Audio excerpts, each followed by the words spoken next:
Hi friends, welcome back to my channel. So a couple days ago, I sat down and talked to you about the top 10 best products I've tried so far this year. Today we are flipping the switch and we're going to talk about the worst 10 products that I've tried this year. Before I get started, don't forget I upload every Tuesday, Thursday, and Saturday for you guys. If you like this video while you're watching it, please go ahead and give it a big thumbs up. It really does help my channel out. And other than that, if you are excited, if you want to hear about some duddy makeup I've tried so far this year, then let's go ahead and get started. I'm going to do my typical disclaimer that if some of these products are products that you love with your whole heart, you have tried them and you just think they are the bomb, go ahead and keep using them and loving them. I am not here to sway you or change your opinion or tell you you're wrong or I'm right, nothing like that. These are just products that I've tried that are just kind of like bummers. Like some of them just are not good. Like some of them I just really do not enjoy on me personally. And then a few of them are not bad products per se, but they're just products that either are forgetful in my collection. I really don't reach for them very often. Or when I do reach for them, I don't love how my makeup turns out. None of these are just like flat out bad, terrible. I have decluttered them. Well, actually that's true. One of them I have sold already to a friend, but we'll get there when we talk about that one. These are just products that when I reach for them, I just don't love it. I will go ahead and have my top 10 so far this year linked in the eye and down below in case you missed it and you want to hear some positive reviews about makeup, because this video is going to be pretty negative Nelly, but I feel like these are just as important to tell you the products that don't work out for me and why, so that way you can make better buying decisions on if you want to try them out or not. I'm going to go ahead and have all the products that I used on this makeup look listed and linked down below for you in case you're curious. I did not film myself getting ready for this look, but it will all be down there. I'm going to link these products too if you're curious, but just to let you know, I don't really recommend them. All right, let's start off with the one that honestly surprised me the most. I'm really kind of shocked to see this brand and this product in this group of worst products. But when I tried this out, I just really didn't care for it. And it's from M Cosmetics. I generally like quite a few things from M Cosmetics. Not everything I have tried from them has been a hit, but I have a lot of favorites from the brand. And this is their Divine Skies eyeshadow palette, and this is in the shade Rodin.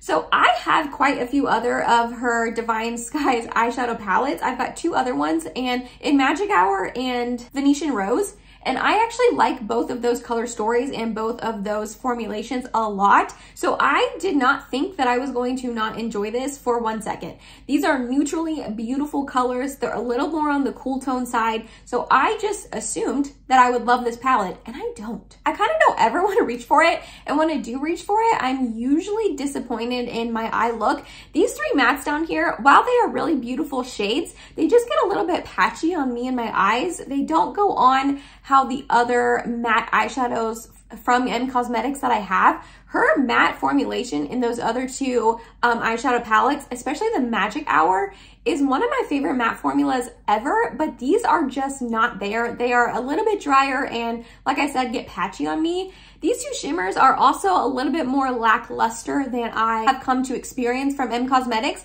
And then this one right here is just a more toppery sort of shade, so it doesn't have a ton of pigmentation to it, and it just kind of doesn't do a whole lot. If you use it on its own, it doesn't have pigmentation. Like I said, it's really hard to build up and get it to show up. And then if you top it over these two, it doesn't really alter them too much or change them. And then these two are not really super impactful and pigmented on the eyes. So such a bummer. I was not expecting to not enjoy this palette, and I just really don't ever want to reach for it. Next up, we have the e.l.f. Cosmetics Camo Powder Foundation. Okay. I did a whole like first impressions wear test when this first launched. I can have that video linked up in the eye and down below in case you missed it. I just don't like this powder foundation, which is a bummer because a lot of people do. A lot of my favorite YouTubers that I watch, like Jessica Braun and Taylor Wynn, they swear by this powder foundation and they love it. And on me, it is dry and it is powdery and it is just not good at all. I do have the shade Fair 120N, which is a little bit too light for me, especially right now I'm self-tanning. But when I tried this out, it was a couple months ago, pretty much in the dead of winter, and I was at my palest, and it still was somehow too light for me. Also, this is one of the most drying powders I have ever put on my face. It looked terrible on me. And I'm not talking about just in that video, because in that video, quite a few people commented down below and told me to like try a different primer or use it as like sort of setting your face over a liquid foundation. I have tried this in multiple different ways with multiple different products, and every time I use it, it just is so drying on me. It emphasizes every single solitary little tiny dry patch on my face and just makes me look like the Sahara Desert. I wish I could get this to work out for me because, like I said, so many people love this and swear by it, but I just cannot. Then we have another pretty hyped up product that a lot of people seem to enjoy, but on me, it just does not work out. And it's the Catrice True Skin High Coverage Concealer. In this, I have the shade 001 Neutral Swan. So I'm talking about the concealer, but honestly, it's pretty much the whole True Skin line. I also don't love their True Skin foundation that a lot of people seem to like. And not many people talk about this, but I'm just throwing it out there. I also didn't really like their True Skin loose setting powder. Really, all three of them are just super, super drying on me. I wanted to mention the concealer though, because I feel like that's the most hyped up product of the three. I feel like I see most people mentioning the concealer over the other two. This is just really drying on me. Also, it's a little bit too light for me and a little bit too yellow toned. But when I put this under my eyes, I don't think this has full coverage, which it claims it's a high cover concealer. I don't really agree with that. When I apply this on my under eyes, I definitely still see quite a bit of blueness peeking through. It also says it's hydrating and has hyaluronic acid. It's very, very drying on me. So this is a bummer. So many people love this. And if you like it, I'm so happy for you because I really wish I did enjoy this line. It is affordable and hyped up and I wanted to like it, but unfortunately I just don't. Then we have one that's like, it's not terrible. It's not a terrible product, but I just never really want to reach for it. And I kind of always forget about it. And the couple of times I have reached for it, I just don't really like it. And it is the Smashbox. This is their Be Legendary Line and Prime Pencil. I picked up the shade Fair Neutral Rose. These were on sale during the Ulta 21 Days of Beauty a couple months back, so I did get this half price, thankfully. If I would have paid full price for this, I think I would have been really bummed. The shade is pretty nice. It's just Fair Neutral Rose, and you know, that's a pretty accurate description of it. It is a nice, just rosy, pinky sort of tone, but it's really the formulation. It's really waxy, which is kind of a weird thing to say about a lip liner. And because of that, it glides on really nicely, but I almost feel like I don't have control when I'm using it. It didn't seem to last super long on my lips when I did wear it the couple of times. It seemed to like go outside my lip line, and yeah, just there's so many better lip liners at this price point, higher, lower, just better lip liners in general, that I just would not recommend this one. We're back to another eyeshadow palette, and this might come as a surprise to some of you guys seeing me talk about it in this video. I feel like I haven't mentioned it too much on my channel, and when I haven't really said too terrible things about it, but I just don't really think I like this palette. And it is the McGrath Mothership Mega Celestial Divinity palette. This was her holiday launch 2 years ago, back in 2020. I did not snag it back then. However, she brought it back earlier this year and it was on sale on her website. So I wanted to pick it up and kind of see like what I missed out, because honestly, the color story is really pretty, but it's more, you know, I don't even know how to explain it. I was about to say it's more the quality of this eyeshadow palette, but it's really not even that. My main reason why I don't love this palette is I never want to reach for it. Like, I literally never want to reach for it. I did do a 1 week 1 palette on this palette, and I didn't really super love any of the looks that I made. I kind of felt like I struggled a little bit with being inspired by this and coming up with looks. There are only 3 mattes in it, which is this light pink right here, and then this like really deep chocolatey brown, and then this one right here, which is like a little bit deeper of a pink. So that is just pretty limiting on how many, you know, looks you can do. Obviously, you can pull in another palette with this, but during the 1 week 1 palettes, I don't do that. I solely stick to, you know, the palette I'm using. And I just didn't ever really love my looks. It's a very kind of deep and dark sort of palette as well. So they're not tones I reach for all of the time. I haven't fully decided what I'm going to do with this. I don't know if I'm going to try to sell it on Mercari just because I've only used it. I think I've only used it like 6 times. The 1 time when I first got it and did a video on it, and then the 5 times I used it for the 1 week 1 palette. I just literally never reach for this. And it's not that the quality is terrible. Like, the mattes are a little bit patchy, but pretty much all Pat McGrath mattes get patchy on my eyes. And the shimmers are impactful and they're pretty. I don't know. Something about this palette I just don't vibe with, and I just never reach for it. Then we have the Lila B A Glow Priming Oil. I do want to preface this sort of review about this product with the fact that I just don't know if I'm the correct person for the sort of primer. It is a priming oil, so it is oily on my skin. And I even have dry skin and I still find that this is too oily on me. I think if you had super, super, super dry skin, you would like this. But if you are anywhere near oily, stay far away from this. Do not even give it a second glance because this is so oily. When I put it on my skin, it just, I can feel it. And not only do I feel it when I first apply it, I then feel like it just kind of sits on my skin. It never fully sinks in. It stays greasy almost looking on my skin throughout the day. Even if I pair it with a more matte foundation and then set it down really nicely with powder, I still just kind of feel it on my skin. I've only used this a couple times, so like take this kind of with a grain of salt.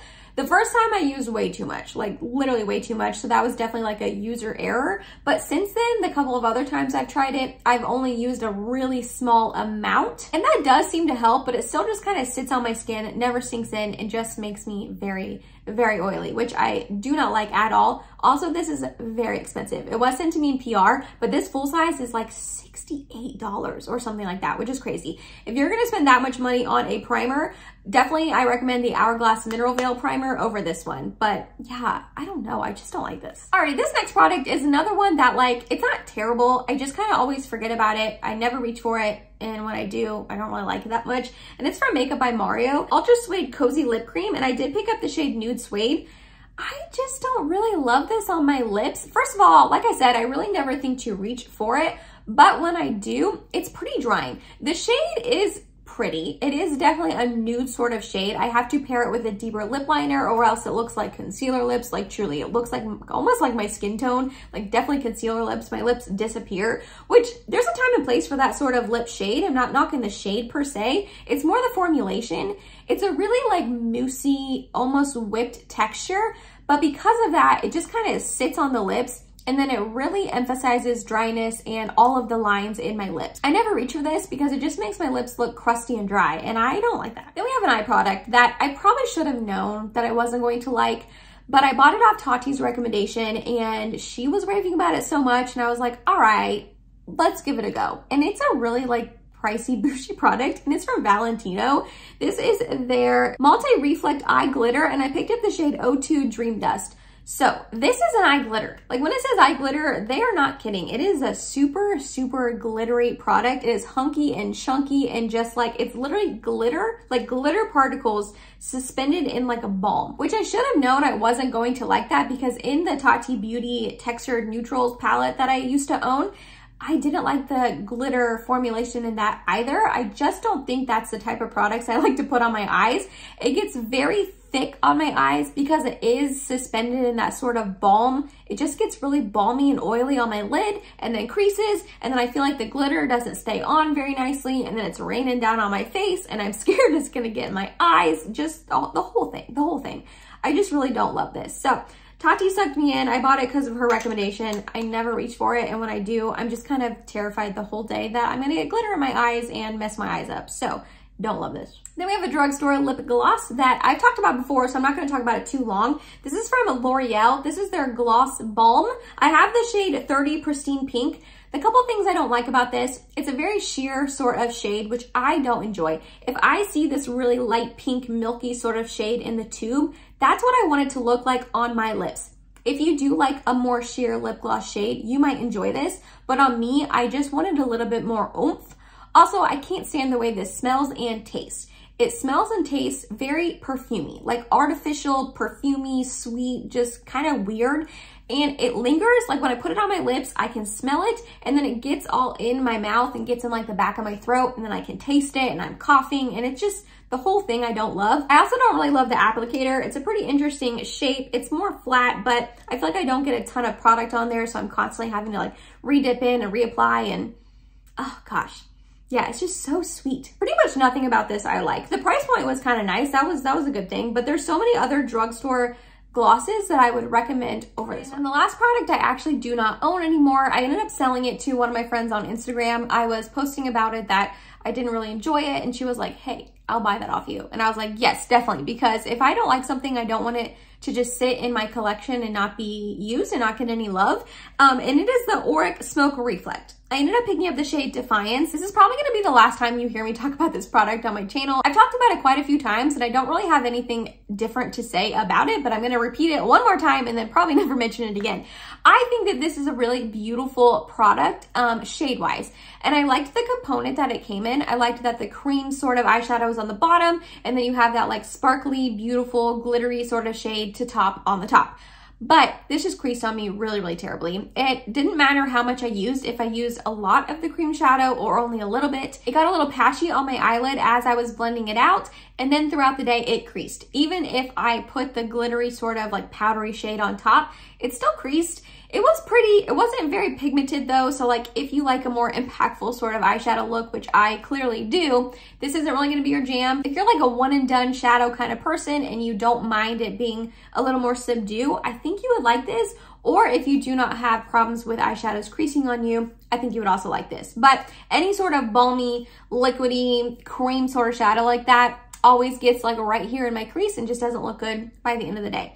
And it was expensive. It was like a $38 or $39 little duo. So I personally just didn't love it. Like I said, I sold it to one of my friends. Hopefully she is loving it and getting more use out of it. But for me, it just did not work. And that was you guys. That was the 10 worst products that I've tried so far in the year of 2022. Again, if you love any of these products, keep on loving them. I'm not here to change your mind. Just for me and my skin type and my makeup preferences, they just didn't work out for me. They're a little bit bummers. Let me know down below, have you tried any of these products? Do you love them or do you not like them like me? I love hearing from you guys down below, even if they are like differing opinions and you're like, no, I love that. That works out for me.